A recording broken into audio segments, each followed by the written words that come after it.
Assalamualaikum dan salam Malaysia prihatin. Sempena bulan kemerdekaan dan kebetulan pada hari ini tanggal 16 September 2021, SMK Sepagaya Lahadatu telah mengadakan sambutan Hari Merdeka peringkat sekolah dan sekali lagi telah dipilih untuk menyampaikan satu ceramah mengenai dengan kemerdekaan kepada semua pentadbir SMK, guru-guru serta para pelajar yang hadir pada pagi ini. Dan saya juga mengucapkan ribu terima kasih kepada pengetua SMK Sepagaya iaitu Puan Jumaiyah binti Teh yang telah sudi untuk menjemput saya menyampaikan ceramah merdeka untuk kali yang ketiga kalau tak silap saya. Dan pada tahun ini kita berada dalam pandemik COVID-19, maka tajuk ceramah saya pada kali ini iaitu mengenai dengan makna kemerdekaan ke-64 dalam era pandemik. Guru-guru dan para pelajar semua, apabila kita mengatakan mengenai dengan merdeka, merdeka bermaksud kita bebas daripada penjajah. Tetapi makna bebas tidak semestinya kita merdeka. Jadi kita mempunyai maksud yang berbeza di antara merdeka dengan bebas. Selepas negara merdeka 64 tahun lepas. Dan pada hari ini di Sabah kita raikan sambutan Hari Malaysia selepas 16 September 1963 penubuhan Hari Malaysia. Maka tuan-tuan sedia maklum bahawa kemerdekaan yang kita miliki pada hari ini adalah hasil daripada titisan peluh, perjuangan dan juga keprihatinan datuk nenek kita yang memperjuangkan tanah Melayu, Sabah Sarawak sehingga wujudnya Malaysia. Ramai yang berkata, khususnya Sabah dan Sarawak, yang menolak, mengatakan bahawa Sabah tidak merdeka pada tanggal 31 Ogos 1957. Itu adalah benar. Itu adalah sejarah kemerdekaan Tanah Melayu. Tetapi perlu diingat tuan-tuan, Sabah tidak merdeka pada 16 September 1963. Tetapi 16 September 1963 itu adalah penubuhan pembentukan Malaysia. Sabah dan Sarawak merdeka pada tanggal 31 Ogos 1963. Jadi fakta ini kita perlu perbetulkan. Apatah lagi dalam situasi kita, dalam keadaan kita, dalam kekangan kita menghadapi cabaran hidup dalam pandemik COVID-19. Guru-guru dan murid sekalian, apabila kita mengatakan mengenai dengan merdeka, Tunku Abdul Rahman pernah berkata bahawa kita akan menjadi sebuah negara berdaulat dan demokratik untuk selama-lamanya. Bermaksud di sini, selepas kita merdeka, kita menjadi sebuah negara yang demokratik untuk selama-lamanya berlandaskan kepada raja berperlembagaan. Dan tidak ada satu pun negara di dunia ini, di muka bumi ini, yang mengamalkan demokrasi secara totalis. Maksud saya di sini, Malaysia dengan cara Malaysia sendiri, Amerika Syarikat dengan cara Amerika Syarikat sendiri, dan juga negara-negara lain yang mengamalkan sistem demokrasi berperlembagaan. Para guru, murid-murid yang hormati sekalian, sepanjang kita menghayati, kita mengharungi kemerdekaan kita, kita dapat lihat banyak perubahan berlaku daripada selepas merdeka pada tahun 57 Tanah Melayu, Sabah Sarawak pada tahun 63, daripada sebuah negara yang miskin, negeri yang miskin, kita telah membangun, telah maju di bawah kepimpinan Perdana Menteri kita yang bersilih ganti, tetapi Malaysia masih mengekalkan corak kepimpinan daripada rakyat yang membawa pembangunan kepada rakyat, yang memberi makna kepada rakyat, yang prihatin kepada rakyat. Oleh kerana tidak semua negara di muka bumi ini kerajaannya prihatin dengan rakyat seperti mana yang berlaku di Malaysia. Saya selaku rakyat Malaysia cukup bangga, cukup bersyukur kerana menjadi rakyat Malaysia yang mempunyai kerajaan yang mampu untuk memberikan keselesaan, pembangunan, kemajuan, pendidikan kepada masyarakatnya dari masa ke semasa, dari zaman ke zaman, hatta pada hari ini Malaysia dikenali sebagai salah satu negara membangun, negara Islam membangun yang maju di muka bumi ini. Walaupun kalau kita lihat dari segi politik kita ada goyahnya, tetapi kebijaksanaan rakyat, kebijaksanaan pemimpin telah menghasilkan satu proses politik yang aman, damai, yang tidak pernah wujud di mana-mana negara di dunia ini. Jadi kita harus bersyukur dalam pandemik pada tahun kedua ini, dalam kita menyambut hari kemerdekaan ke-64 tahun pada tahun ini, kita masih lagi menjadi satu rakyat yang masih berkompromi, yang bertolak ansur, yang mengekalkan perpaduan tanpa melihat bangsa dan agama. Walaupun kita lihat Islam sebagai agama resmi negara kita, tetapi dalam Undang-Undang Malaysia, agama lain masih boleh dianuti oleh penganut-penganutnya berlandaskan kepada peraturan-peraturan yang telah ditetapkan dalam undang-undang di Malaysia. Justru kerana itulah maka rakyat Malaysia tidak pernah bergaduh, bersengketa, menumpahkan darah cuma kerana perbezaan agama dan bangsa. Tidak seperti di negara-negara yang lain yang kecoh, yang bergaduh, yang saling bunuh-membunuh oleh kerana perbezaan agama. Coba kita lihat negara India, tuan-tuan, yang sentiasa bergaduh antara agama Hindu dengan agama Islam. Kita lihat bagaimana Myanmar telah mengusir pelarian Rohingya yang mengatakan mereka sebagai pendatang oleh kerana perbezaan agama mereka dengan Buddha. Begitu juga yang berlaku di negara-negara lain, perbezaan agama dijadikan sebagai satu modal untuk menolak sesuatu kaum itu daripada landasan untuk mengecapi kesamarataan kewarganegaraan. Tapi apa yang berlaku di Malaysia?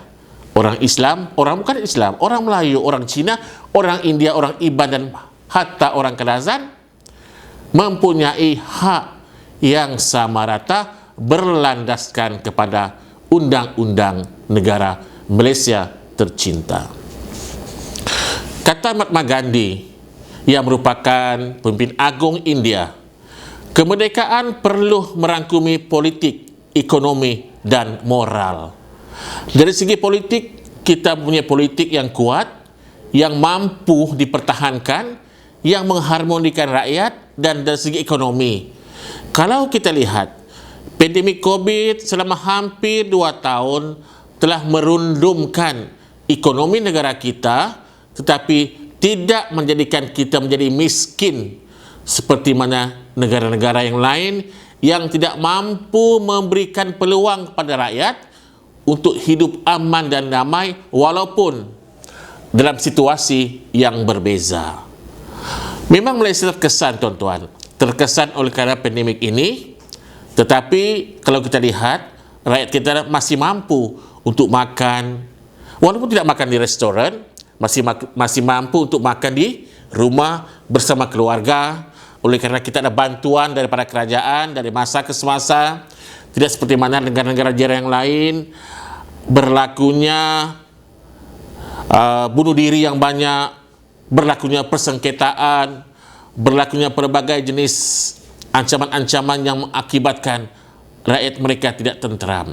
Tetapi di Malaysia, tindakan yang diambil oleh kerajaan yang menekankan supaya rakyatnya mengambil vaksin 1 dan 2 dos diwajibkan, telah menjadikan negara kita ini semakin hari semakin kurang dari segi ancaman COVID dan akan memberi peluang pada masyarakat untuk bergerak bebas.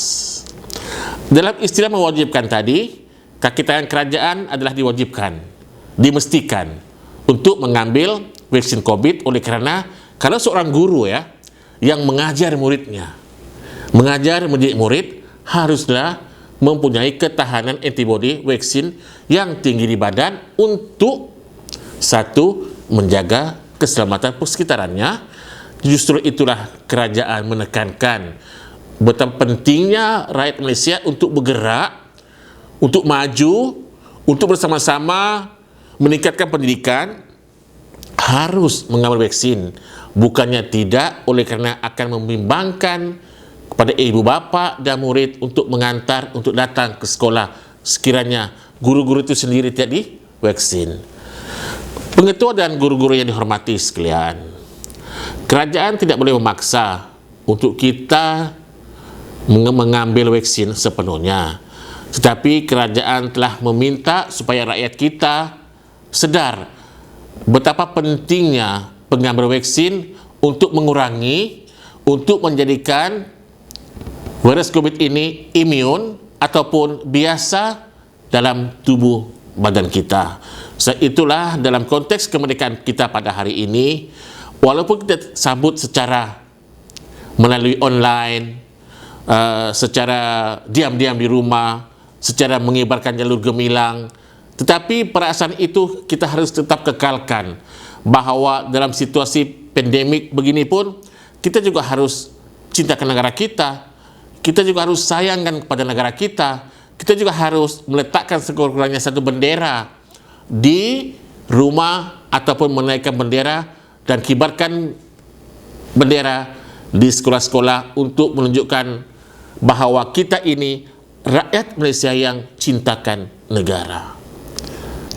Guru-guru dan para pelajar semua, tema kemerdekaan kita seperti yang saya telah terangkan tadi, iaitu Malaysia Prihatin, merupakan tema tahun kedua berturut-turut digunakan oleh kerajaan, oleh kerana untuk menekankan kepada rakyat bahawa bukan sahaja kerajaan prihatin kepada rakyatnya, tetapi rakyat juga harus prihatin kepada apa juga tindakan yang diambil oleh kerajaan adalah semata-mata untuk memenangkan, untuk menenangkan, untuk memberi kebaikan kepada seluruh rakyat jelata. Dalam keadaan kita yang gusar, yang ekonominya jatuh, yang hilang pekerjaan, yang hilang pendapatan, pada kemerdekaan hari ini, pada tanggal 16 September hari ini, pemulihan sedikit demi sedikit telah berlaku apabila banyak masyarakat, rakyat yang telah mengambil vaksin dan boleh keluar bebas, tetapi masih lagi mematuhi SOP. Kita harus ingat tuan-tuan, hari ini kita hidup adalah berasaskan kepada pandemik COVID-19. Kita tidak hidup seperti mana tahun-tahun sebelum tahun 2020, tidak seperti tahun 2019, tidak seperti tahun 2018, yang memberikan kita kebebasan keluar ke merata tempat sahaja, tetapi pada hari ini kebebasan kita terkawal, tetapi yang penting kita masih bebas, kita masih merdeka, kita masih boleh melakukan perkara-perkara yang baik untuk masa depan.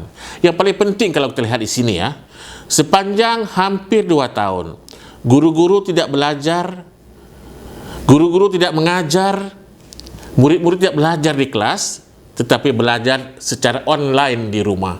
Ini merupakan perkembangan terbaru dan tindakan kerajaan dalam tahun-tahun kebelakangan menggalakkan penggunaan ICT yang membuka jalur lebar satu industri besar di Malaysia, dilihat sebagai asas kepada pembelajaran secara online. Guru-guru duduk di rumah, murid-murid bersama ibu bapa, tetapi masih lagi boleh belajar, masih lagi boleh mendidik dan terdidik. Dan keputusan SPM baru-baru ini telah membuktikan bahawa peningkatan berlaku kepada tahap kelulusan SPM walaupun kita belajar daripada rumah. Jadi corak pembelajaran yang berbeza, ruang yang berbeza, situasi yang berbeza, walaupun para pelajar itu sedikit sebanyak tertekan oleh kerana mereka berada di rumah, tidak seperti biasa, tetapi ia akan menjadi biasa apabila kita sendiri, guru, para pelajar sentiasa bekerja sama untuk menghasilkan satu sistem pendidikan yang berpanjangan, yang berterusan, menghasilkan satu produk murid yang bijak, yang pandai, yang mampu memimpin kerajaan pada suatu hari nanti. Jadi kemerdekaan kita pada hari ini sama seperti kemerdekaan yang sebelumnya, tetapi kita sudah ada nilai baru. Kalau keluar kita pakai mask, basuh tangan. Itulah amalan yang paling penting, dan yang paling penting sekali ialah penjarakan sekurang-kurangnya 1 meter apabila kita berada di kawasan awam. Sebab itulah Kementerian Pendidikan telah menekankan bahawa kalaupun sekolah dibuka pada 3 Oktober 2021, hanya separuh sahaja murid yang bersekolah, oleh kerana kelas akan menjadi separuh. Kalau 40 orang dalam satu kelas, jadi 20 orang. Jadi ini untuk mengurangi, untuk membasmi COVID daripada berjangkit kepada para pelajar, para guru dan pada para masyarakat. Dan sekurang-kurangnya kita tidak lagi tersimpan, tersorok di rumah, tetapi kita sudah menghadapi situasi ini dan kita beranggapan bahawa COVID ini adalah sebahagian daripada hidup kita, dan kita sentiasa berhati-hati. Orang kata seperti mana kita berjalan di jalan raya, bawa kereta, begitu juga dengan COVID, kita ikut peraturan SOP, barulah kita boleh hidup seperti sedia kala. Barangkali, tuan-tuan, kehidupan kita tidak seperti dulu, tetapi inilah hakikat yang kita terima, oleh kerana bukan sahaja di Malaysia, di Indonesia, di Filipina, malah Amerika Syarikat, China, British, Jepun, semua masyarakatnya menjadi dan membina nilai-nilai kehidupan yang baru berasaskan kepada pandemik COVID tadi. Para guru dan pelajar yang hormati sekalian, kalau dulu ya tuan-tuan ya, kalau kita lihat, kita lalu sama ada di flat, apartment, kondo, rumah teres, rumah kampung, kita melihat suasana yang indah, tetapi hanya kita melihat kawasan-kawasan yang subur sedikit-sedikit. Tetapi pada hari ini, kalau kita lihat tuan-tuan, dengan adanya COVID, masyarakat telah berubah. Bunga telah menjadi satu produk yang mahal, pokok telah menjadi satu produk yang mahal, yang telah menghijaukan kawasan-kawasan perumahan daripada kondo, daripada flat, rumah teres, banglo, sampai ke kampung, dipenuhi oleh tumbuh-tumbuhan yang dulunya kita tebang, hari ini kita tanam, dan tumbuh-tumbuhan ini telah menghasilkan satu corak hidup baru yang menjanakan pendapatan kepada mereka-mereka yang menjadi pekebun kecil menanam bunga, pendapat sampingan kepada guru-guru yang ada di rumah juga, dan kepada murid-murid yang dapat membantu mencari makan dengan menjual pokok atau bunga kepada rakan-rakan, kawan-kawan secara online. Dulu kita beli barang tuan-tuan di kedai runcit, kedai acong, kedai sami. Tetapi pada hari ini, kita beli barang di Shopee. Hatta kita bukan sahaja beli barang-barang kesihatan atau barang-barang seperti periuk, nasi dan sebagainya, pokok bunga pun kita boleh beli melalui Shopee, tuan-tuan. Jadi, kaedah zaman pandemik ini, masyarakat telah menjadi pintar untuk berniaga secara kecil-kecilan melalui online, dan inilah yang telah memberi ruang dan peluang yang luas kepada mereka supaya mereka terus maju. Saya ambil contoh tuan-tuan ya, ini kisah benar, kisah pengalaman seorang rakan. Beliau telah menggunakan Shopee untuk memperdagangkan penjualan ikan bilis mereka, ikan bilis yang beliau ambil daripada Tawau untuk dihantar di Semenanjung.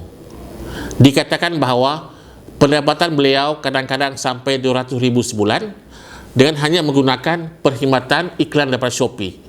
Jadi kalau beliau boleh buat begitu, kenapa orang lain tidak boleh buat? Dan ini merupakan satu peluang pada siapa yang rajin, siapa yang bijak menggunakan kaedah internet untuk melariskan jualan mereka. Dan di Malaysia ini, ramai orang-orang muda yang berusia 27 tahun, 28 tahun telah menjadi jutawan oleh kerana mereka bijak menggunakan internet, jual produk mereka dan tanpa kita sedari mereka menjadi jutawan senyap.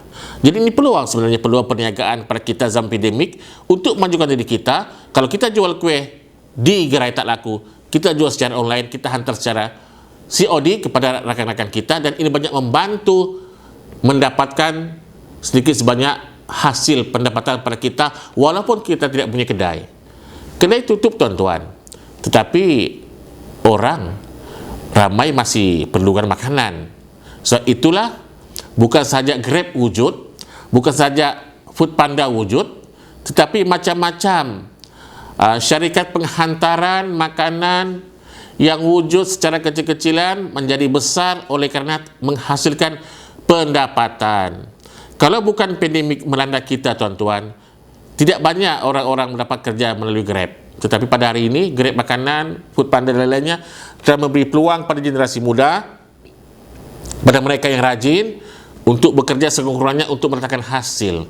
Ini juga merupakan cara hidup baru oleh kerana orang kita pada hari ini yang tinggal di kawasan bandar tidak lagi pergi ke kawasan-kawasan kedai untuk makan, tetapi mereka mengorder, membeli makanan secara online dan dihantar ke rumah. Jadi dari segi ekonominya, kalau kita lihat, ekonomi akan berpusing daripada bawah ke atas seperti jam, di mana semua masyarakat kita mendapat pulangan masing-masing hasil daripada titik peluh mereka. Bagi orang-orang Lahdatu yang khususnya para petani pekebun kecil kelapa sawit, alhamdulillah, oleh kerana harga kelapa sawit daripada awal tahun sehingga kini meningkat dari masa ke semasa dan telah mengikat dan menghasilkan pendapatan petani yang lumayan, dan kesan COVID tadi dari segi pendapatan petani tidak berapa terkesan berbanding dengan masyarakat-masyarakat yang ada di Kuala Lumpur, masyarakat yang ada di Putrajaya, dan juga bandar-bandar besar seperti Pulau Pinang, Selangor, Johor Bahru, yang mengharapkan kilang untuk mendapatkan pendapatan mereka, tetapi mereka telah dibuang kerja, dan inilah yang menjadi bebanan kepada kerajaan untuk membantu mereka supaya mereka dapat meneruskan kehidupan di zaman pandemik ini. Tetapi kita yang tinggal di kawasan kampung, yang boleh menanam sesuatu, sayur, bunga, yang boleh dijual, yang ada kelapa sawit, yang ada kebun durian, maka akan menghasilkan pendapatan yang lumayan. Yang paling penting kita haruslah rajin dan tahu menggunakan pengisian berkenaan. Sebab itulah kemerdekaan kita pada hari ini adalah, kalau kita lihat, kita masih lagi bebas, tetapi kita dipengaruhi oleh kesan-kesan pandemik, dan kita harus mengikut peraturan dan SOP yang telah ditetapkan oleh kerajaan supaya kita sentiasa sehat.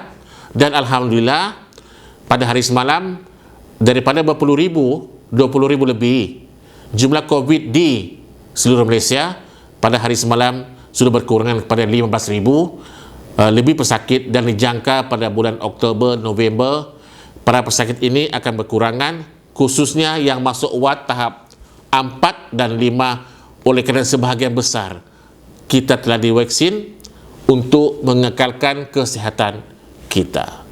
Dan berbalik pada kesihatan, tuan-tuan, ya, janganlah kita letakkan pada kerajaan untuk kita mengawal, menjaga kesihatan kita.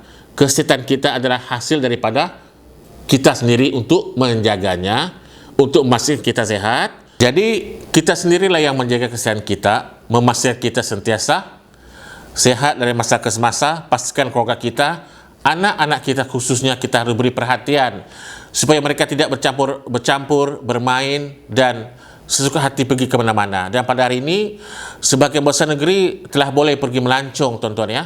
Langkawi pada minggu depan telah dijadikan sebagai salah satu contoh kawasan pelancongan yang telah dibuka sepenuhnya.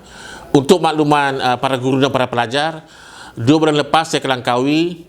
Kalau Langkawi dulu telah disumpah oleh Mas Suri, tuan-tuan, ya, ketika saya pergi Langkawi pada bulan Jun hari itu, Langkawi seperti disumpah sekali lagi menjadi padang jarak, padang terkukur, oleh kerana kawasan-kawasan pelancongannya telah ditutup dan hanya ada pekan kosong, seolah-olah pekan mati yang tiada penghuninya.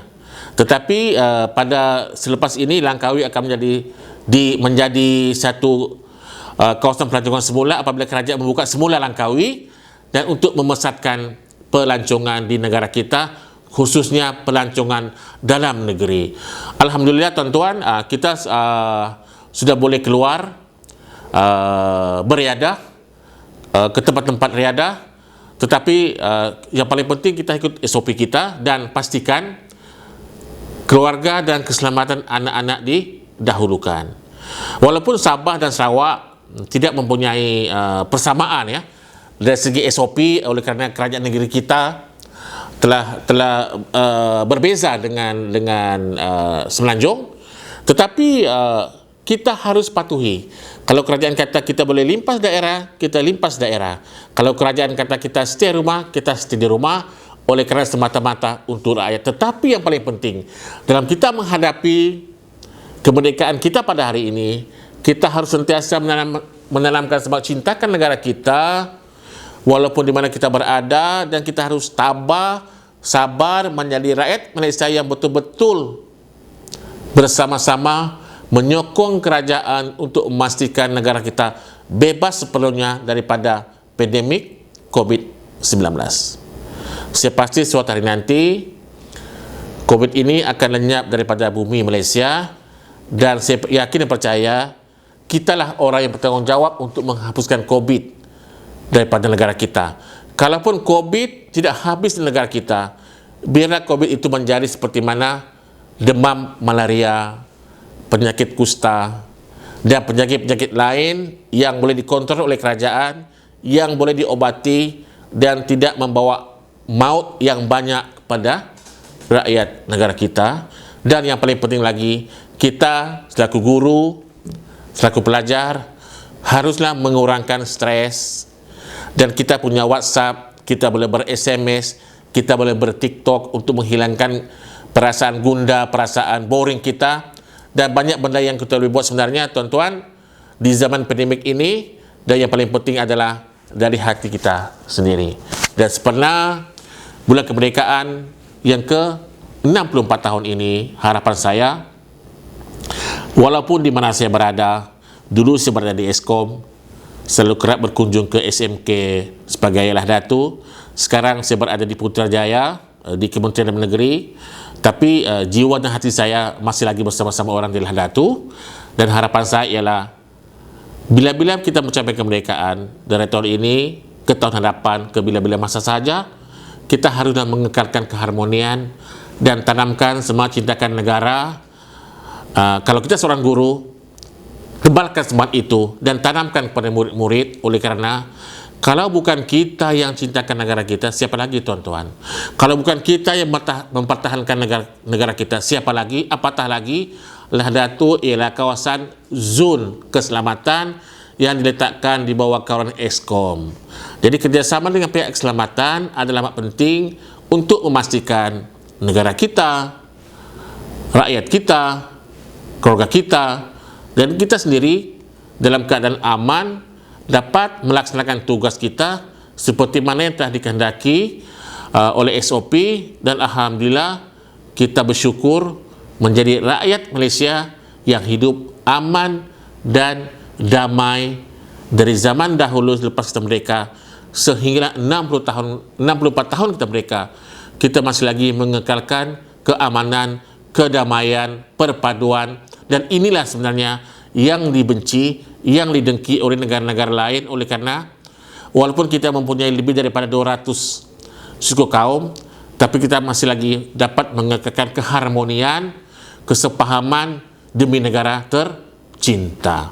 Jadi sesuai dengan tema Malaysia Prihatin, siapapun kita, dimanapun kita tuan-tuan, sama di Ayah Datu atau Putrajaya, kita harus sentiasa prihatin kepada semua perkara, barulah kita hidup aman dan damai dalam zaman pandemik ini. Sekian dan terima kasih.